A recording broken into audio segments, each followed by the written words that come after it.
The only experiences I remember is going to other friends' houses, and their parents would let them watch, Classy Stabby, and then I would maybe watch it, but then I would always like watch it through my.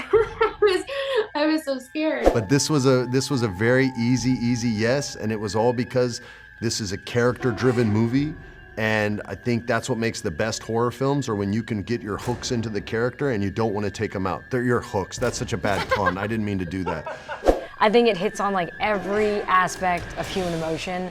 And yeah, just like the emotional release of like screaming at the screen or laughing at yourself for peeing your pants, I feel like is like the perfect just kind of like way to puncture the stress and craziness of the world.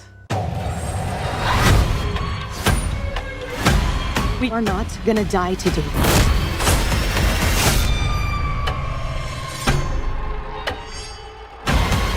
Good. So I was looking over your filmography, and it seems like this is your first like super straight up horror movie. And I was just wondering if you could talk a little bit about what it was like being in your first horror movie and being surrounded by what looked to me like a lot of hardcore old school gore and carnage.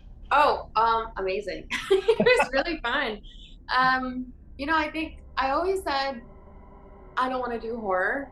Really? But I think this was kind of the exception, just because it's such an iconic franchise.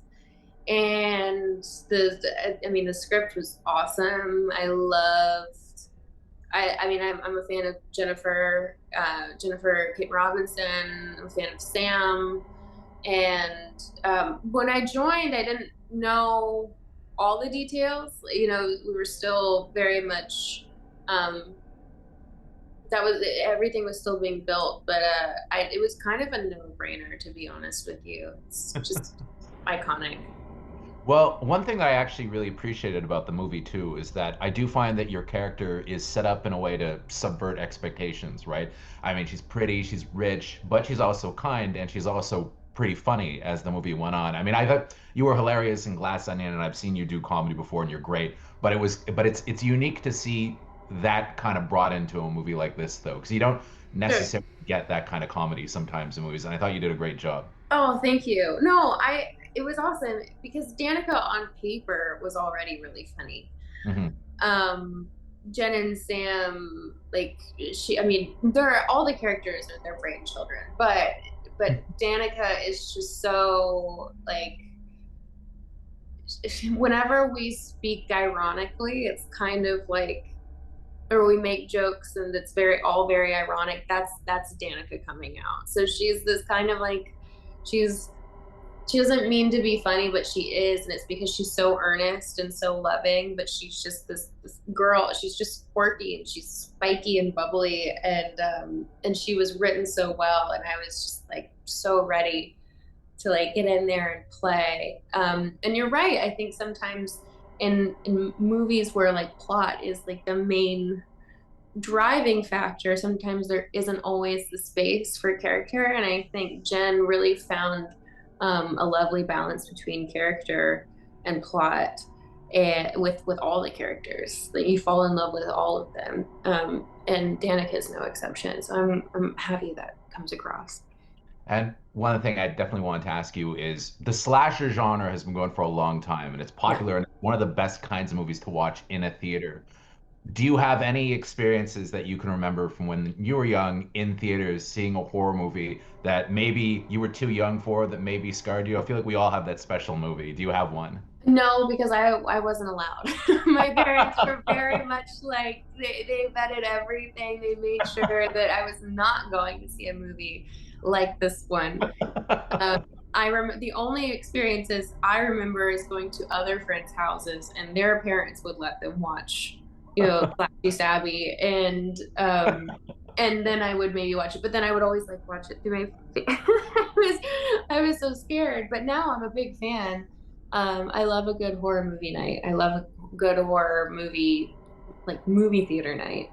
All right. Well, thank you very much for your time. Appreciate it. Thank you. Bye. Jennifer, I heard somewhere that I Know What You Did Last Summer was your first horror movie. That's right.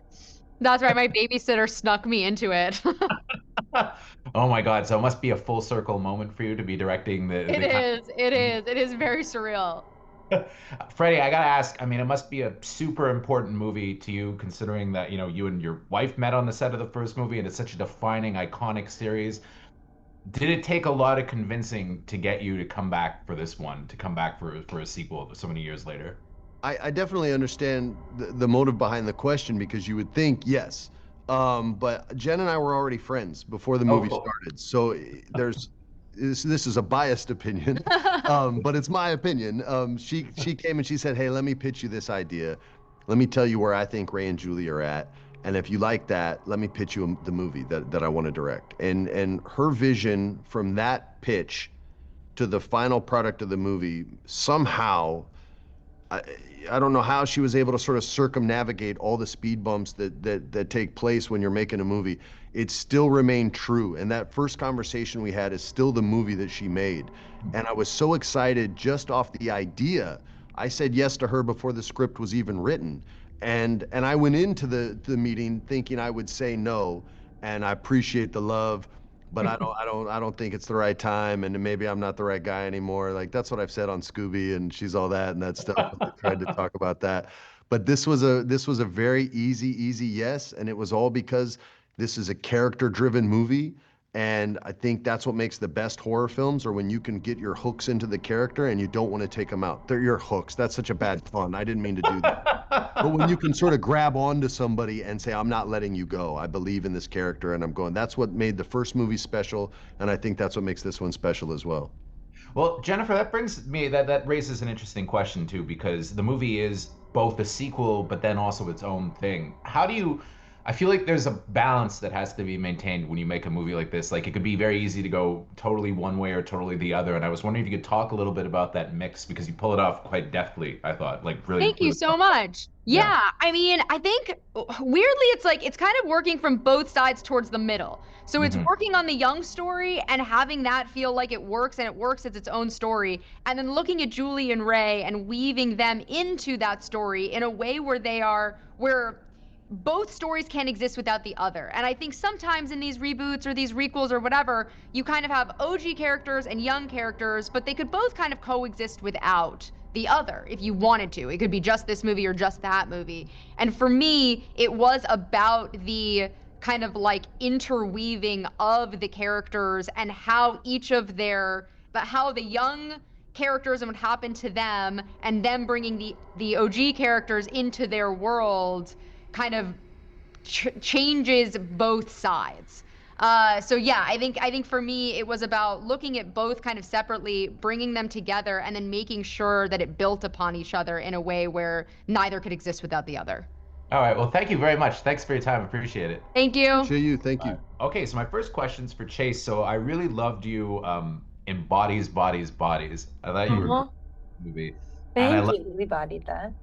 yeah, well, I loved how that one was kind of a deconstruction of the genre. So that begs the question, how did it feel for you to be the lead in a proper slasher movie? Not that that was great in its own way, but this is like a real slasher. Yeah, it felt really different, honestly. I mean, I feel like Bodies was very early on in my career, and I felt so kind of immersed in that world, and because it was more kind of like psychological, it felt honestly really scary to do. And this one, because it's kind of like a reboot of this original franchise and it has so much levity in it, it felt honestly more fun. I feel like I was really scared in Bodies, and in this one, it felt like I kind of understand the genre a bit better, and therefore am able to approach it as just like total fun. And this cast is so much fun. We got so close that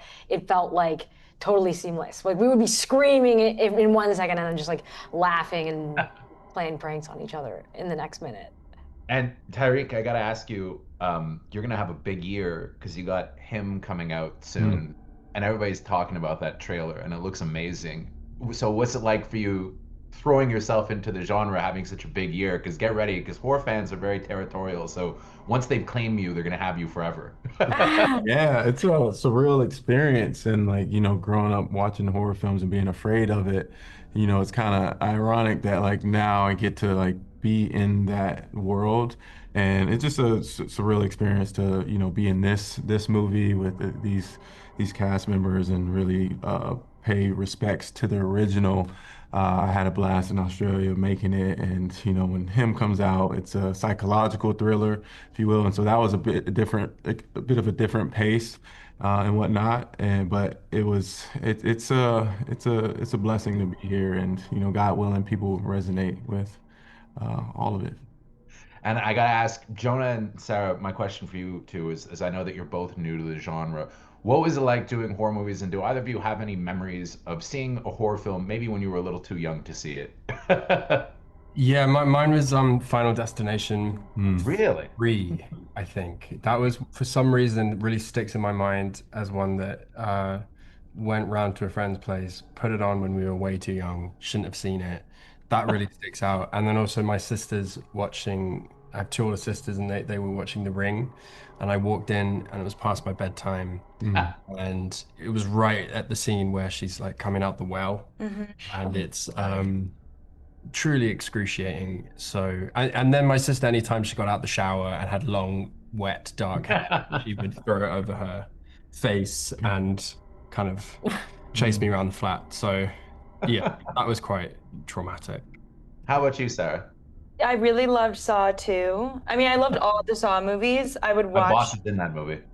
Your boss is in that movie? Yeah, he has a cat. He's a tiny role as like a technician or something. He'll be pretty good. My God, I really loved the Saw movies. I was way too young. I could only watch TV on the weekends, so I would like Friday, Saturday night, turn off all the lights, sit with my dog, and watch them until like 2 a.m. Scary. Yeah, I don't know. I think I liked freaking myself out. One time I thought the house was getting broken into because my dog started barking, which she didn't normally do. I don't know if that scared the burglar off, but that was definitely more horrifying than like whatever body horror and like kills were happening in Saw. But I just love the creativity and how spooky that was, and someone, just Jigsaw coming back around every single movie. Yeah, I find he has a wealth of creativity, that man. And my last question for you, Chase, why do you think it is that the slasher genre has really stood the test of time, that people love seeing these movies in theaters? I think it's like an emotional release, and I think obviously people use cinema as escapism and kind of reflections of like inner lives, and the movie-going experience of being in a theater and just the stress and the stakes of someone dying is you can't get higher than that. And then the final like release of like the satisfaction of the jump scares and the satisfaction of like the character bonds that are formed and then broken and betrayed. I think it hits on like every aspect of human emotion.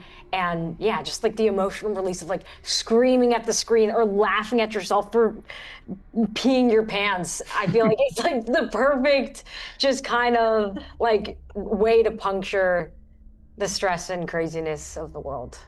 Well, thank you very much, everybody, for your time. Appreciate it. Have a great day. Thank you. Thank you for clicking on our video, everybody. If you like what you saw here, please make sure you like the video and subscribe and share with your friends who like this sort of content. JoBlo was created by movie fans for movie fans, and we appreciate your support.